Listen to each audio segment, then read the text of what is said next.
Chceš zažiť ďalší deň so zváračom? Tak poď, ukážem ti to, ako to vyzerá. Kým sa dostanem k zváraniu, tak mi kolega poriadne očistí a odreže rovno rúru, aby mohla ukosovačka urobiť svoju robotu. Tu už sa môžeš pozrieť a vypočuť si, ako ukosovačka pracuje.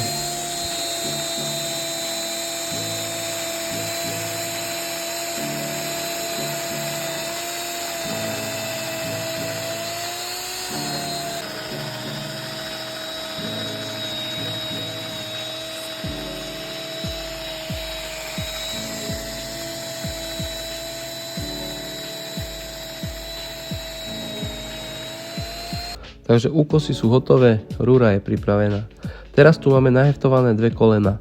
Nebol to úplne ideálny uhol, trošku sme sa s tým potrápili, kým to sadlo do vodováhy. Nakoniec to s trochou nervov sadlo akurát ako riť na šerbel.